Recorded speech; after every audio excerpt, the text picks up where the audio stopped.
Então, nesse segundo momento, agora que chegamos às 17 horas, a gente tinha planejado receber os dois convidados, né, externos e parceiros, ao mesmo tempo, dos grupos de apoio à adoção. Eu vi que o primeiro deles, os dois já estão aqui na sala, né? O primeiro que a gente vai convidar para falar é o nosso querido desembargador Luiz Carlos de Barros Figueiredo, que está aqui conosco. Tem uma trajetória longuíssima, assim, bem extensa, né? De quem é pernambucano, atua no direito, acho que ele pode até falar por si. Tem uma trajetória de já ter passado e fortalecido muito o movimento nacional da adoção, né?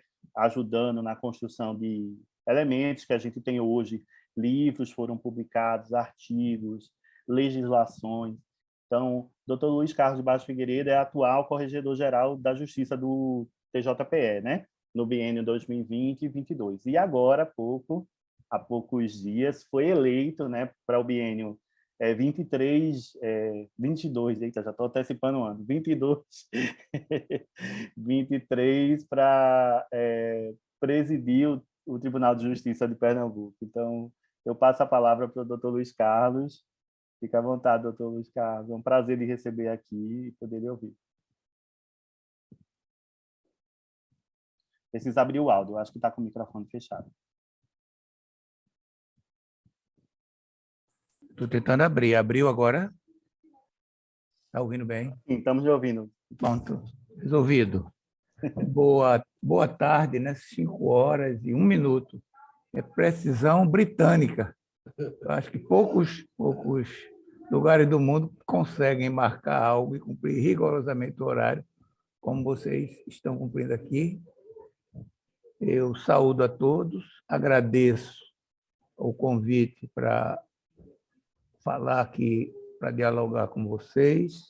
Tantas vezes já estive em alguns GAA de Pernambuco, vi há pouco Cíntia, lá do GAA de Gravatá, eu dei uma passagem nas diversas páginas onde estão as pessoas que estão participando do evento. Estou vendo lá meu amigo Zé Fernando, juiz em Caruaru, né?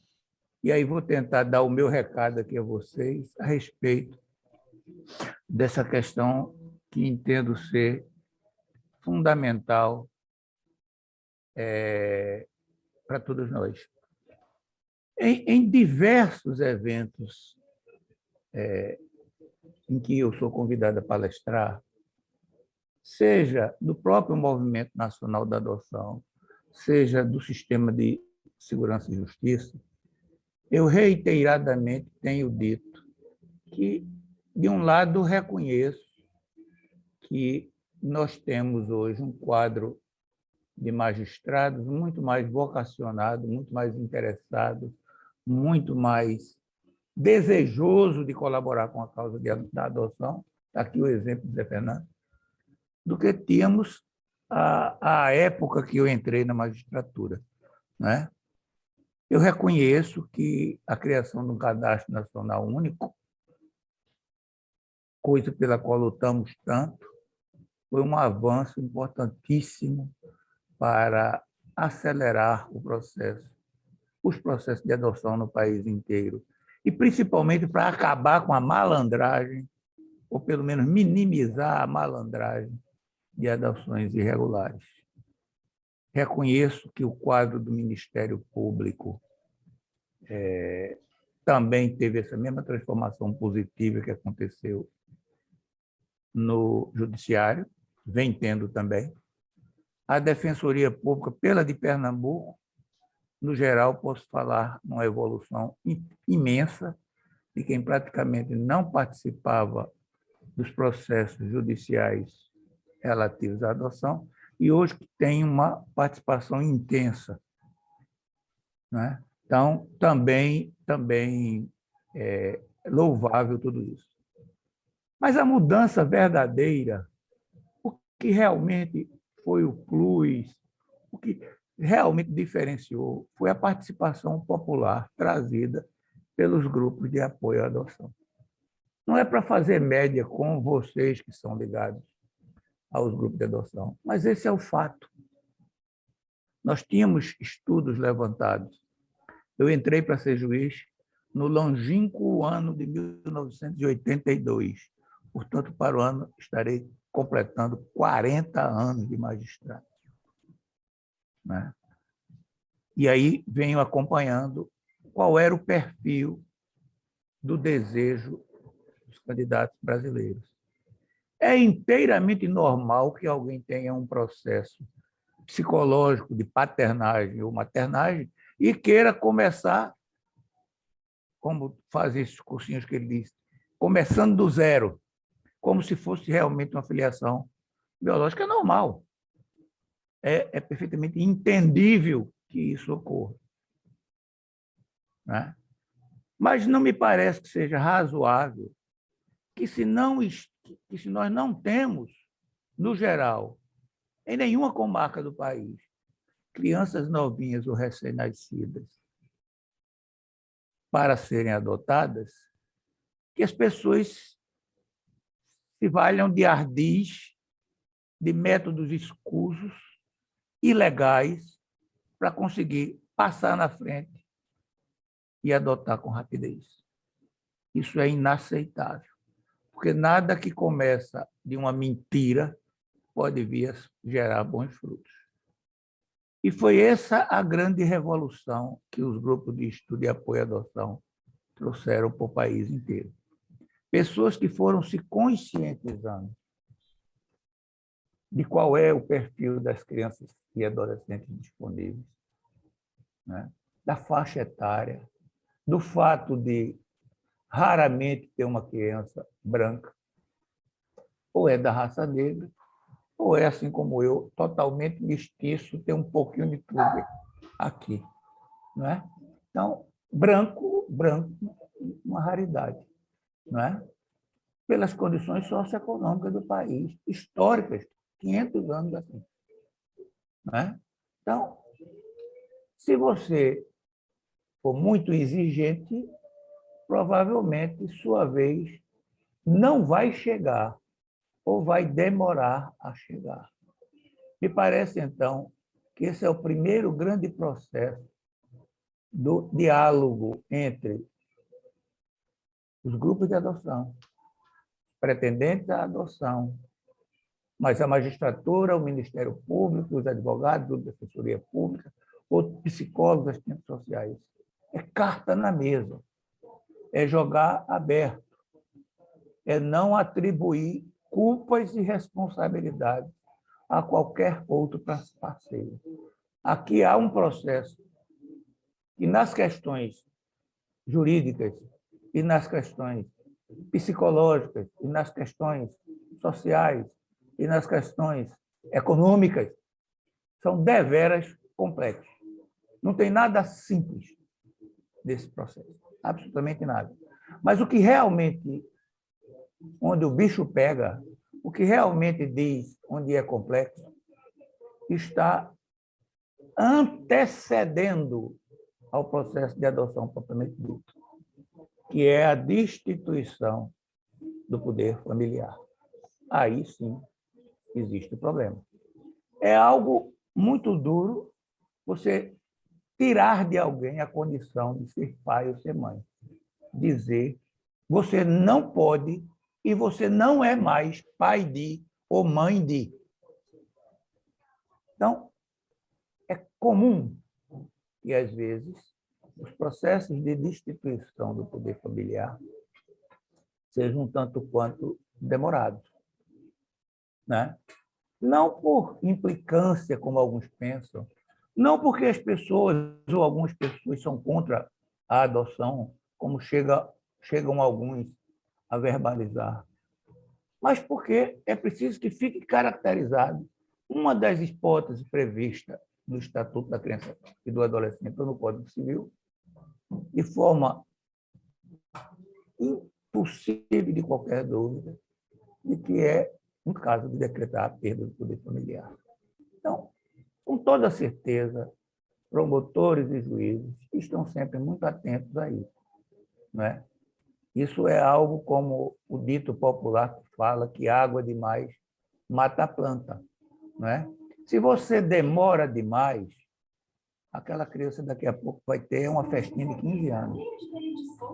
E se você acelera demais, às vezes você comete uma injustiça com os pais biológicos. Às vezes, as questões que levam à perda do poder familiar são corrigíveis. Às vezes, têm raízes mais econômicas do que sociais, jurídicas ou psicológicas, de desamor. E aí, arranjando, organizando esses outros aspectos, você pode permitir que, segundo a natureza, as crianças sigam com aqueles que são seus pais biológicos. E nisso não deve ser visto como nenhum conflito de interesses entre pais adotivos e pai biológico.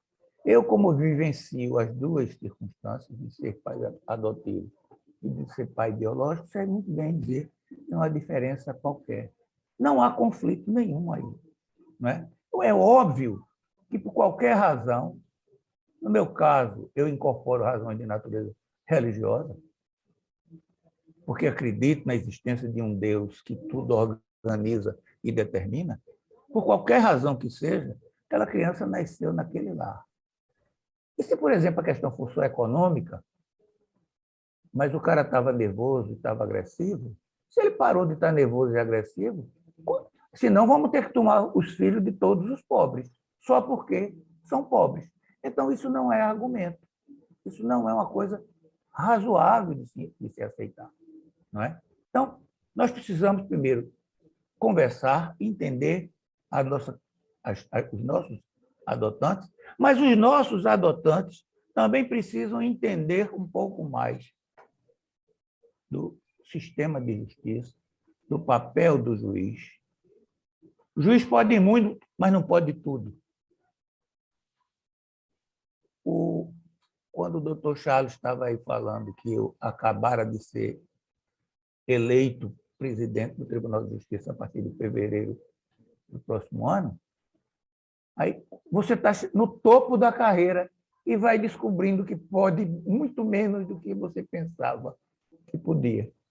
Eu estou hoje, chamemos assim, no segundo lugar das grandes paradas na hierarquia, com a previsão, por conta da eleição, de ocupar o primeiro lugar, e vendo que entre o sonho e a realidade, a distância é enorme. Então, nós temos problemas nos grupos de adoção, nós temos problema com os próprios adotantes, nós temos problema com o Ministério Público, nós temos problema com a Defensoria Pública, nós temos os nossos problemas dentro do Judiciário. Então, se cada um quiser transformar a culpa e responsabilidade ao outro parceiro, nós não vamos chegar a lugar nenhum.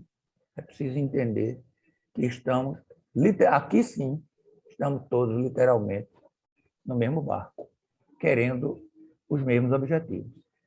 É evidentemente que aqui e acolá você vai ter, sei lá, vamos imaginar aqui, um promotor público que pede diligência para tudo. Nós vamos ter, sei lá também, um defensor público e casos caracterizados de maus tratos, de abandono. E quando o juiz dá a sentença decretando a perda do poder familiar dos pais, ele vai e recorre ao tribunal. Se for. Por quê? Porque os pais pediram. A prioridade absoluta que está na Constituição é dos pais ou é das crianças? Porque, pelo que me consta, é da criança e do adolescente. Mas vai lá que seja. Se os pais insistiram mesmo que houvesse apelação biológica, ele deve recorrer, porque ele está ali ocupando um mundo público a função de defender o interesse daqueles pais. Assim como um defensor público vai para o júri defender um réu confesso de homicídio. Ele vai cumprir o papel dele. Não vai mentir, vai dizer o que é que existe ali de favorável para aquele casal. Mas nós temos acompanhado, talvez o doutor José Fernando, que está na mão na massa direto, e não eu, que saí para ser desembargador no ano de 2005, né? Talvez ele possa falar se essa experiência existe em Caruaru. Né? De depois do tribunal confirmar a sentença do juiz, entrarem com um recurso especial ao STJ ou com um recurso extraordinário ao Supremo Tribunal Federal. Né? Parece mais como se fosse um estagiário treinando para depois passar no concurso de juiz. Porque, obviamente, isso não interessa a ninguém. Isso é uma solução que a gente já sabe. Há um ano e pouco atrás, o ex-presidente do Supremo Tribunal Federal esteve aqui em Recife, o ministro Dias Toffoli, e ele comentou lá numa reunião com os desembargadores que há 15 ou 16 anos nenhum recurso extraordinário contra a decisão do Tribunal de Justiça de Pernambuco foi provido. Ou seja, todas as decisões tomadas no Tribunal de Pernambuco eram mantidas pelo Supremo Tribunal. Todas, sobre todos os assuntos. Quer dizer, é ou não é uma aventura jurídica entrar-se com um recurso extraordinário especial?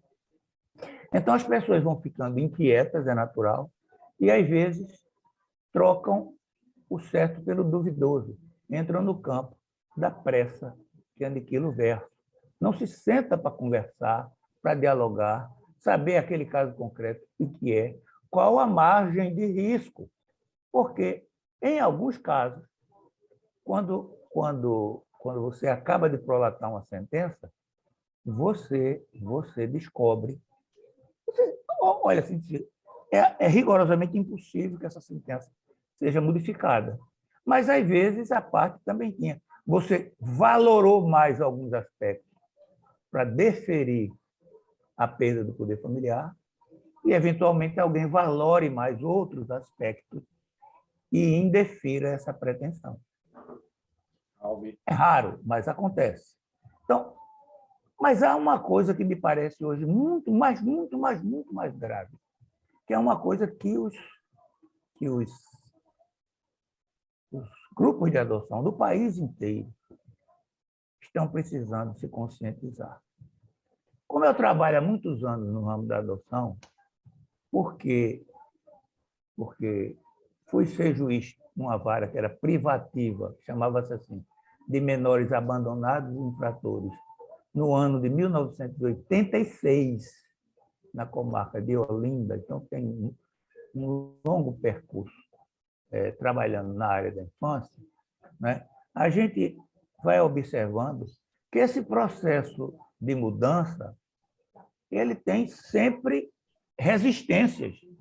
As pessoas, os mais conservadores, ou principalmente os que se beneficiam do sistema instalado, não querem a mudança. Então, muitas das pessoas novas que estão chegando no movimento da adoção pensam que tudo foi assim como está hoje. Um cadastro nacional, saber quem são os candidatos, saber quantas pretensões, saber quantas mais pessoas querem uma criança ou um adolescente. Pensam que sempre foi assim. Mas eu quero dizer a vocês, meus amigos, minhas amigas, isso custou sangue, suor e lágrimas. Não existe direito conquistado sem isso. Os detentores do poder não entregam o poder simplesmente porque achando que é assim que deve ser feito. Isso foi descoberto por um filósofo italiano em 1245. Eu disse 1245, Giordano Bruno. Que tolo fui pedir aos donos do poder que me entregassem uma parcela do poder. É a frase dele. Então, evidentemente, que isso é uma conquista, tem que ser feita com muita cautela. Vejam bem, nós estamos dentro ainda da pandemia. Graças a Deus, os índices melhoradíssimos, né? Mas nós estamos vendo essas notícias dessa nova cepa chamada Omicron, que está atacando exatamente os países ricos, onde pessoas negacionistas não querem tomar vacina, mas tomaram vacina de tudo, quando eram crianças, quando eram adolescentes, uma única vacina que eles não tenham tomado. Mas agora, não sei por que cargas d'água, dizem que não tomam vacina. Ou queriam ser sommelier de vacina. Ah, eu só quero a da Janssen, eu só quero a da Pfizer. Ah, a Coronavac não, é chinesa, né? Então, a doença é um problema gravíssimo. decorrente da Covid-19. E isso atingiu em cheio muitas crianças cujos pais faleceram, são órfãos hoje, são órfãos. Às vezes tem um parente mais distante que sabe da existência desse primo, desse sobrinho, mas já está com a crise gerada, com o desemprego, já está sem condições de autossustentar ou de sustentar os seus próprios filhos, não pode trazer, me perdoe a expressão grosseira, uma boca a mais para dentro de casa. E vai ficando, também peço perdão, mas é a palavra certa mesmo, e ficam mofando dentro das instituições de acolhimento, que quando eu comecei chamava-se orfanato, que depois me deram para o nome de abrigo, e hoje chamam de unidades, casas de acolhimento, e, na realidade, só se fez mudar os nomes. Né? Então, essas crianças estão pagando uma conta pela qual não deram causa a nada. Se propugna e se dá entrada num projeto de lei, se consegue um parlamentar que assume a paternidade, adota a ideia, vira pai adotivo da ideia, adota a ideia, entra no Senado e depois uns grupos tradicionalmente contra o Instituto da Adoção, que insiste com a lógica de que é o último dos recursos a ser deferido a uma criança. Quando as outras alternativas legais, apadrinhamento, guarda e tutela, são transitórias, não são definitivas. E nós vemos o próprio ANGAAD se posicionar contra esse projeto. Me perdoe a usar o espaço de fala aqui para dizer isso, mas isso é imperdoável. A história não vai perdoar. E se a pessoa acredita, como acredita num ente superior, o julgamento após o desencarne vai ser muito rígido por conta disso. Se alguém aceita, como eu aceito, Jesus Cristo como Filho de Deus, estou logo descumprindo aquilo que ele verbalizou por várias ocasiões. Deixai vir a minhas criancinhas. Você tem a chance, a oportunidade de avançar. Com o que o avanço deste projeto de lei 4144 trazia? Redução de prazos. Redução de prazos para destituir o poder familiar. Só isso. Né? Só isso. Modelo usado depois da Segunda Guerra Mundial, com muitas crianças alemãs e austríacas abandonadas. Modelo usado após a Guerra da Coreia, na década de 50 do século passado.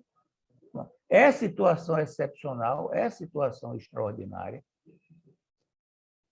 Então, a desculpa de dizer, às vezes não se cumpre este prazo que está aí na lei, se a gente reduzir, aí é que não vai cumprir mesmo. Mas isso é uma desculpa furada.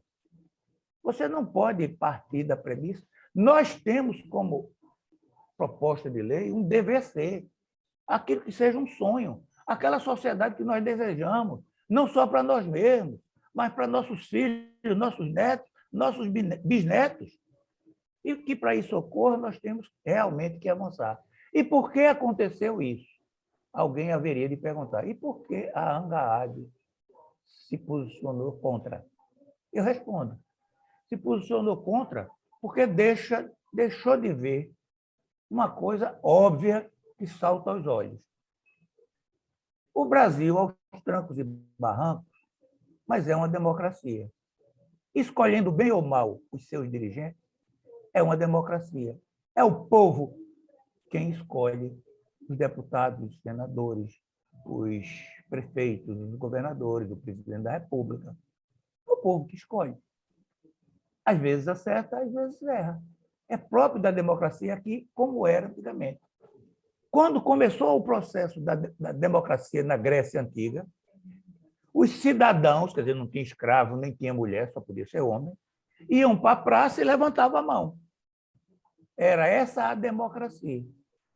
Será que hoje a gente pode botar ainda que você trouxesse, não temos mais escravos, pelo menos não formalmente. Mulheres, homem, menino, gordo, magro, branco, preto. Será que a gente consegue estar em praça levantando a mão? Claro que essa democracia é impraticável em qualquer lugar do mundo nesses novos tempos. Então, nós temos uma democracia representativa. Né? São essas pessoas que nos representam para fazer as conquistas, não de todos, porque é impossível que haja essa unanimidade. Repito aqui, nem Jesus Cristo conquistou a unanimidade, tanto que foi crucificado. Tanto que foi crucificado. Então, é uma utopia imaginar-se que chegue-se a essa unanimidade. Mas nós podemos chegar a uma maioria que seja clássica. Quando um time entra para jogar um futebol, aquele time tem os dirigentes. Eu sou torcedor do Sport, deve ter gente aí do Sport também. Né? O Sport teve 5 presidentes esse ano. Este ano, 2021. Bom, não pode dar certo. Obviamente, não pode dar certo. O Sport teve 3 treinadores. Já não podia trocar mais, porque agora tem um número de trocas de treinadores por campeonato. Não podia trocar mais. Acertou no terceiro. Quando acertou, o time já estava afundado. Porque começou a se discutir demais esse troca-troca.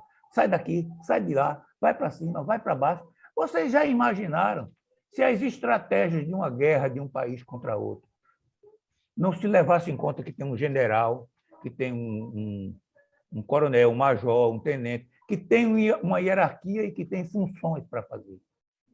E que quando você não faz isso, você faz simplesmente assembleísmo. Assembleísmo. O povo fala muito num determinado partido da esquerda aqui do Brasil, e todo mundo diz, tem reunião para tudo, é pior do que a Sudene. Fez-se assembleísmo no movimento em prol da adoção. Né? Então, pessoas que chegaram agora, que não conhecem a história, que não sabem quanto suor, quantas lágrimas, quanto de sangue se correu, como foi difícil dialogar com o Congresso Nacional, porque tem que aprovar na Câmara, tem que aprovar no Senado, você tem que procurar soluções consensuais. Eu, como fui um dos redatores do Estatuto da Criança e do Adolescente, eu aprendi, eu era bem jovenzinho, eu era um boizinho naquele tempo. Aprendi com os caras que eram do movimento que sabiam muito mais do que eu. E eu me curvava para aprender com eles. Né? Então, se você simplesmente reúne pessoas que não tiveram nenhuma experiência, nem mesmo da última grande mudança da legislação da adoção, que foi a chamada Lei Nacional de Adoção, cujo grupo técnico que redigiu foi coordenado por mim, pelo locutor que vos fala. Não é? Mas nós cedemos um bocado de coisa reunidos, ora com parlamentares da esquerda, ora com parlamentares da direita, tivemos que ceder para poder conquistar os espaços importantes para as crianças. E a partir do momento em que as pessoas não conhecem o passado, sempre vão ter dificuldade de construir o futuro. Então, da mesma elogio que eu fiz na abertura, eu faço essa crítica, e é tão veemente quanto o elogio foi. É preciso parar para pensar que aqui também tem que haver representatividade. As pessoas precisam conhecer. Aqueles que conhecem com mais vagar, é por isso que tem vários GAAs aqui em Pernambuco, ligados à PEGA. É por isso que tem na ANGAAD representantes por estado e por região, porque tem que haver essa representatividade, é democracia representativa. Para aqueles que estão mais habilitados, quando eu cheguei aqui, vocês estavam fazendo elogios à Suzana. Eu assino embaixo todos os elogios e ainda gastaria aqui uns 10 minutos de outros elogios para ela. Né? Por quê? Ela chegou sabendo? Não. Ela chegou aprendendo. Porque quem sabia era o marido dela. Quem sabia era Luiz. Né? Ela chegou aprendendo. Eu cheguei sabendo, não, eu cheguei aprendendo com a minha mulher. O movimento só foi ao contrário. Lá a esposa aprendeu com o marido, e aqui o marido aprendeu com a esposa. Somente isso. Né? Mas sempre tem alguém que domina mais, que já tinha prática, que já atendia esse tipo de clientela e que sempre tem uma experiência há mais para ser trazida. E é ótimo que no movimento tenham pessoas de diversos níveis econômicos e sociais, diversas formações acadêmicas, diversos cursos, ou não ter nenhuma formação acadêmica, né? Mas é preciso se entender que quem bate o martelo, quem assina lá a sentença, lá em Caruaru pode ter o melhor grupo de apoio à adoção, mas a caneta que vale ali é a caneta desse rapazinho que está ali lá no canto, doutor José Fernando Souza, é dele, né? E quem estiver insatisfeito com o que ele decide, tem que recorrer para o tribunal. Senão, não é o caso, mas vamos admitir que ele tivesse decidido. A maior maluquice do mundo. Se ninguém recorrer, transitou em julgado. Então, alguém pergunta assim, o que é o direito? O direito é aquilo que o juiz diz que é. Porque se ele disser ninguém recorrer, naquele caso concreto, ninguém muda mais. Então, aí eu devolvo isso, essa frase com uma pergunta. Vale a pena brigar com um homem desse? É inteligente brigar com um camarada desse? Né? Claro que não é. Claro que não é. Claro que tem que buscar o diálogo. E quando os juízes, com certeza não é o caso de Zé Fernando, como estou dizendo, ele é uma pessoa sensacional, é realmente vocacionado. Mas se o juiz começa a implicar com o movimento social, em qualquer segmento, a brigar, não atende, não sei o quê, o que é que ele vai fazer? Ele vai afugentar. As pessoas não vão acreditar mais. Né? Naquela comarca dele não vai haver mais adoção. Ou qualquer outro processo onde ele implicar recuperação de adolescente infrator, tal. Se ele botar o dedo em cima e começar a brigar com todo mundo, não anda. Vale a pena ele brigar com o povo? Obviamente que não. Obviamente que não. Se não vale a pena, se não constrói nada, para que existir essa briga? Para que existir aqueles tais recursos extraordinários e especiais que estão sendo agora frequentes? Para nada. Só faz prejudicar a criança. Então, nós somos livres e independentes, mas devemos seguir aquilo que a Constituição diz sobre os três poderes da República. Independentes e harmônicos entre si. Nós precisamos de harmonia, nós precisamos de diálogo, de conversa, de entendimento, de saber que não tem má vontade, que às vezes as restrições são grandes e nós não conseguimos resolver. Quando nós botarmos isso na cabeça, nós vamos nos sentar com muito mais facilidade, cada um entendendo o outro, e vamos fazer mais. Não mais para nós mesmos, não mais para nós mesmos. Não, nós não viemos para esse mundo para fazer o bem a nós mesmos. Nós viemos para esse planeta aqui para fazer o bem aos outros. E ao fazermos o bem aos outros, aí sim nós estamos fazendo bem a nós mesmos. A nossa evolução depende daquilo que a gente possa produzir em favor dos terceiros, principalmente se tratando de criança e adolescente. Então, pensem nisso. É muito bom, grupo de apoio à adoção. É muito bom uma justiça engajada, mas isso só funciona mesmo se houver entendimento, diálogo, conversa, o tempo inteiro, entendendo e não ficar, como assim, eu uso expressões bem matutas, né? Empeiticando. Ficar empeiticando e brigando por bobagem. E não está resolvendo nada. É melhor a gente procurar esses caminhos, esses atalhos e sermos realmente úteis. Era mais ou menos esse recado. Acho que usei o tempo que Charles tinha me dado. Eu não sei, Charles, se tem alguma pergunta, porque, como acho que Tereza avisou, eu tenho um compromisso. Se for para abertura de pergunta, eu estou à disposição.